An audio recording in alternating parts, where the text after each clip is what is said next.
ask you right now, we all know the top three guys, Wemby, Scoot, Thompson Twins. Did I say three guys? I should say the four guys because the twins guys. are the twins are. Well, everyone's like the twins. All right. So let's see. What are your thoughts about all of them, man? Let's get some rapid fire info on these guys. I mean, look, Victor Wembanyama is everything he's been built up to be, man. Like what he's doing this year is miraculous. You know, and look, you could start the same conversation that people were trying to start with Zion his year, where you could be like, oh, man, well, what if he gets injured? It's like, all right, what if everybody gets injured? You know, like if you're just taking away the injury risk, and I understand like Zion has been injured. Wembanyama, he might deal with injuries. We've never seen anybody that tall who moves like he does, but just as far as pure talent and his pure skill and just the ability to impact both ways, as well as, you know, he might be one of the faces of the league as soon as he steps onto an NBA floor. We haven't seen anybody like him since LeBron, you know, and I don't say that lightly. He really has lived up to the hype. And I'm honestly, like, I was a little skeptical coming into the year. He played last year in the EuroLeague, which is, you know, the best league in the world outside of the NBA. And he was definitely good as a teenager. Like, don't get me wrong, but he didn't dominate it the way Luka did. Mm-hmm. You know, Luka, he was a vet. Like Wembanyama was up and down.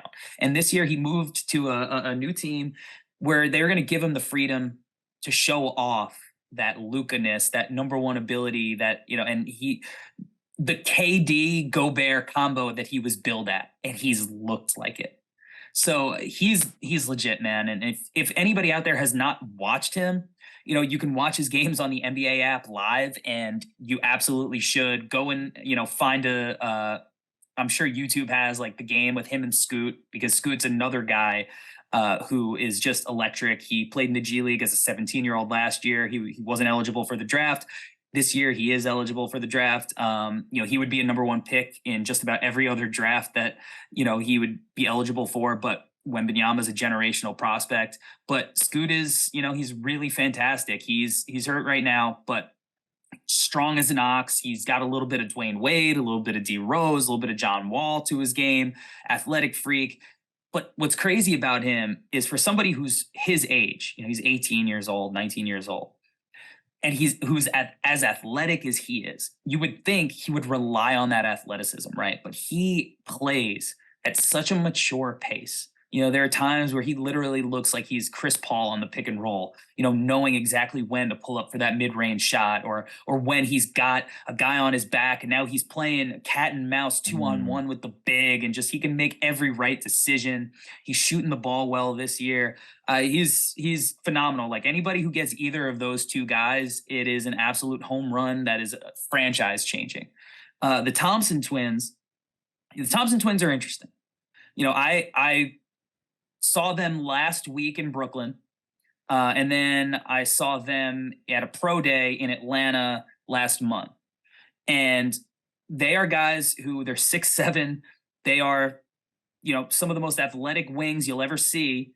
Amen is the guy who is most likely to go third right now in the draft. He's got such a quick first step, and he's such a phenomenal playmaker that you could just understand watching a guy like Jaden Ivey, who's able to get into the lane at will, you know, how easy it'll be, even with the lack of a jumper, for Amen at the next level, with all this extra space and all the threats of shooting around him that he doesn't necessarily have with the overtime elite players who are, you know, made up of high school age kids. And then Asar really has a lot of Andrew Wiggins to his game. You know, he's a guy that I think, honestly, I'm a little bit higher on Asar than I am on Amen, because I think that Asar's jumper is just so much further ahead of Amen's jumper. I think Amen's shooting like 15% from three, and Asar's over 40% right now. He's not as like quick twitchy as Amen is, but he's, in my opinion, a better defender. He's a plus playmaker, and he's an improving shooter. And when I saw him in person, I was like, oh, wow, that the shot mechanics look so much better than they did a year ago. So either way, they're both really high-end prospects. I think one of the reasons I'm a little bit lower on Amen compared to some of the other, draft guys out there is just, I think that there's a world where he goes to a team where he doesn't have the ball in his hands as much as he does in the overtime program, and he has trouble Mm, adjusting. Whereas Asar is used to playing off the ball. He's improved his outside shot, and he can kind of play that, scoring wing role. But even if he doesn't have the ball, he could spot up. He knows when to cut. Amen still has to learn that. And again, 15% from three is, not great, especially when you're right. playing. Again, the competition they're playing against. They're playing high schools. Basically. So it's also hard to fully evaluate them because we've never really been in this situation where you got two kids that are college age playing against like high school, and really talented high school kids. I mean, Bryson Tiller is a kid that is being coached by Ryan Gomes on one of those teams who's going to be a top 5 pick in a couple of years, but he's a sophomore. On their team, Ja'Kai Howard he looks like Vince Carter at times. He dunked on his own teammate recently that went viral. Beautiful jump. Like, they got really talented kids. Nas Cunningham, he's going to be the next scoring wing. He's a Jersey kid. So they got really talented players, but they're young. So it's hard to evaluate, but they're definitely talented. They're athletic. They're going to look awesome in space.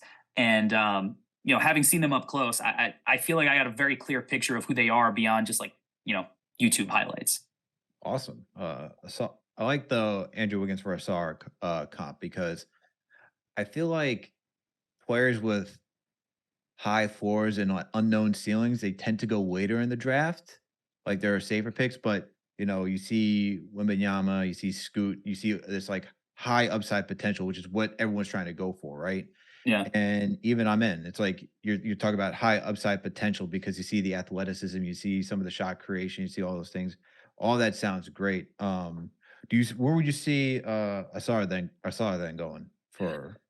I mean, look, when I say that most people are higher on a men than Asar, it's not like Asar is, somewhere ranked in the 20s. Like, Right, right, right, right. I think he was number 5 on ESPN's last mock. Okay.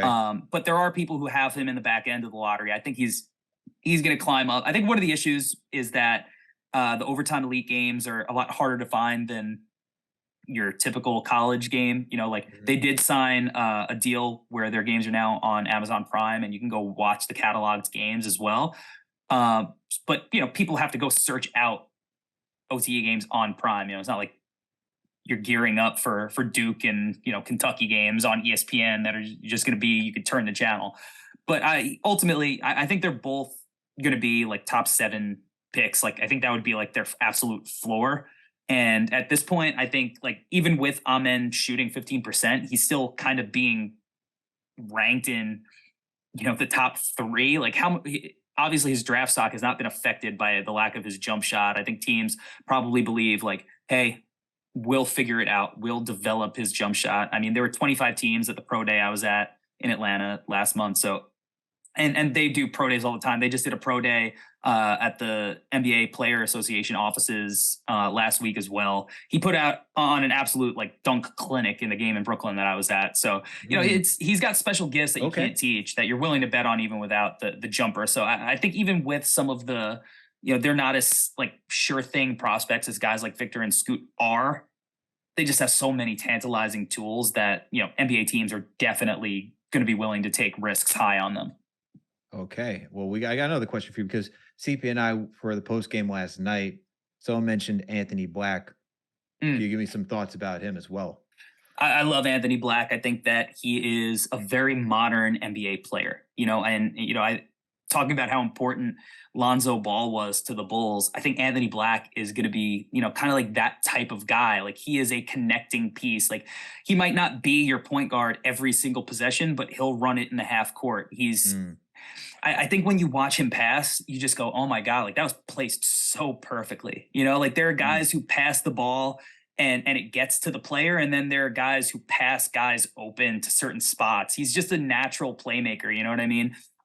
He's got such great touch on his floater. So, and that was one of the reasons I was a little bit higher on his jumper coming into the year than other people are. Like, his ball placement on passes and how smooth his float game was. I was like, I think he's going to be able to figure out the shooting. And now he's shooting like 40%. I don't think that's going to hold up the entire year, but I think that, even if he drops down to 34-ish%, I think that's well worth, what he brings regarding every other aspect of his game. He gets to the rim. He's more athletic than people give him credit for. He could defend multiple positions, and from a Knicks perspective, right? Like he's a guy that could play next to Jalen Brunson. He could play next to RJ. He could play Mm. next to Quickly. He could play next to Grimes. He's just a very versatile modern wing, who I think is going to be able to guard 1 through 3. He's 6'7". Maybe if he gets stronger, maybe he can guard a Woo. little bit of fours in certain lineups. But that's what NBA teams need. You need versatility. You need to be able to play different lineups and guard in Sure. different schemes. And I think that's what he's going to bring. And he's not a guy who needs the ball, but when he has it, he knows exactly what to do with it. So he's a guy that I really like. I was really high on coming into the year, and he's lived up to my expectations.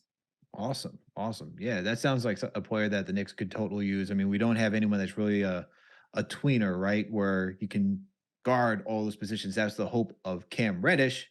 You know, unfortunately, not making it here. He's on the trading block from all the reports that were read. So maybe Anthony Black could be a player that the Knicks could hopefully land. Where do you see him landing in the draft? I know it's way too early, but where would you say right now? Yeah, I think right now his range is probably in like the 7 to 12 ish area. Okay. Yeah, so like I think it'll depend on what team is picking where. But I also think that he's a guy that's probably going to start generating some buzz in similar ways to Dyson Daniels last year. Like Mm, teams just love these big connecting wings with playmaking chops absolutely. that can knock down spot up shots. So I think he's going to be a popular riser as we get closer to the draft. Now, really quickly, are there 5 players that you can give? So, like, right now, the Knicks are in the play-in, right? They're tied right Yeah. now for being, I think they're tied right now for being 6th if they were to actually make, the playoffs. They're tied for 6th right now. So, with knowing that in mind, we're talking about, like, middle to end of the first round. What would you say give me, like, a couple of names for all of us to do our research on for this upcoming draft season? Yeah, so I think as of now, the Knicks would have Dallas's pick at 12, and I think their own pick is like 18, right? So like that's Mhm, kind of the range that we're looking at. For me, a couple of the guys, I did have Anthony Black on my list, mhm. for sure. If he were to slip toward back to like the 12-ish range, and you were able to get him, or maybe use an asset to trade up a spot, like he's a guy to keep an eye on. My favorite guy in the entire draft, not the guy I have ranked the highest, although I do have him ranked third on my personal board, is Jarris Walker from Houston, which a Okay. lot of people are probably going to go and look at his, box score stats and be like, this is the guy you have ranked third, because he's like averaging like 10 points, 6 rebounds, stealing a block. But he's playing for the Houston Cougars, who are probably the best team in college basketball. Mhm. He's 6'8", 240, 7'2" wingspan, just a bad mother effer. And he is like, to me, just he's a modern NBA power wing, like the guy who is going to grow, develop his game.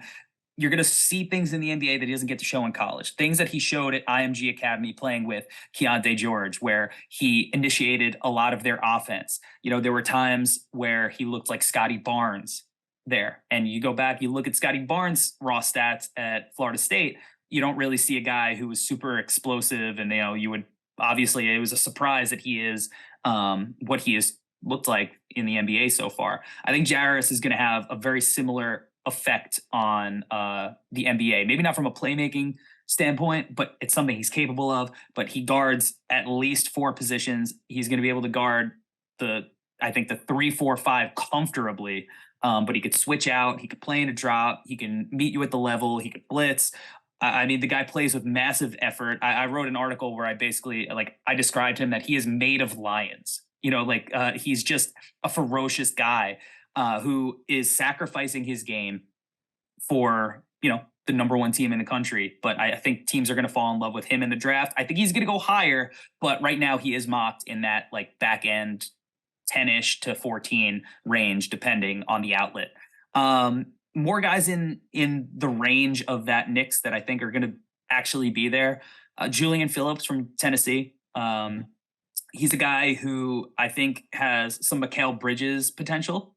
He's Okay. not he's kind of in a shooting slump right now, but you could tell he's gonna shoot it. He's been tremendous actually getting to the line, just making like hustle plays. 3-and-D guy, maybe a little of what you want from Cam Reddish.